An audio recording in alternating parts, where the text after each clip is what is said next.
Famosa frase de Marx que decía que la historia se da dos veces, la primera como tragedia y la segunda como farsa. Una nueva violencia y de una apropiación terrorista de la memoria de los derechos humanos. Una nueva violencia y de una apropiación terrorista de la memoria de los derechos humanos. Una nueva violencia y de una apropiación terrorista de la memoria de los derechos humanos. Se leyó la dictadura de una determinada manera.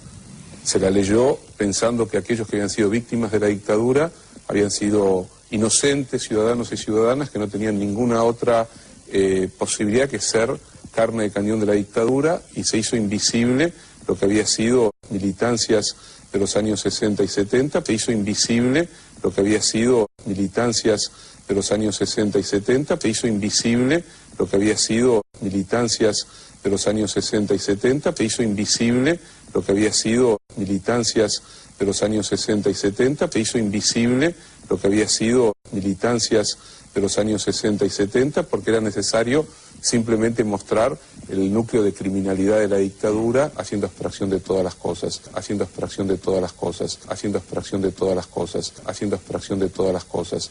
Yo leí hace muy poco un artículo que se los recomiendo, del historiador Luis Alberto Romero en el Clarín, donde utilizaba aquella famosa frase de Marx que decía que la historia se da dos veces, la primera como tragedia y la segunda como farsa. Famosa frase de Marx que decía que la historia se da dos veces, la primera como tragedia y la segunda como farsa. Famosa frase de Marx que decía que la historia se da dos veces, la primera como tragedia y la segunda como farsa. Famosa frase de Marx que decía que la historia se da dos veces, la primera como tragedia y la segunda como farsa. Una nueva violencia y de una apropiación terrorista de la memoria de los derechos humanos. Una nueva violencia y de una apropiación terrorista de la memoria de los derechos humanos. Una nueva violencia y de una apropiación terrorista de la memoria de los derechos humanos.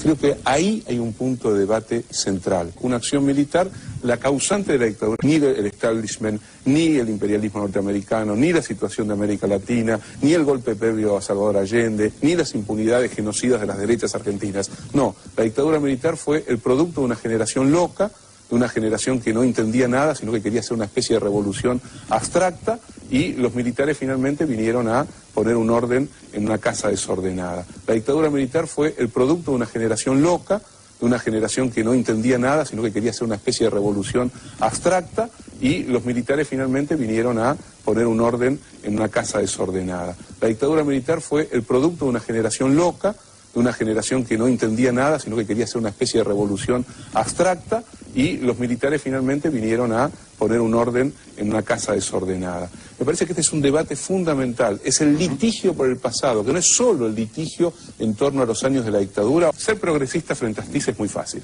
muy sencillo, todos podemos denunciar a Astiz. El problema es discutir más en profundidad cómo se ha liquidado la democracia, los intereses sociales, populares en la Argentina, lo decía Norberto, ¿no? Ese me parece que es un punto también central. Yo creo que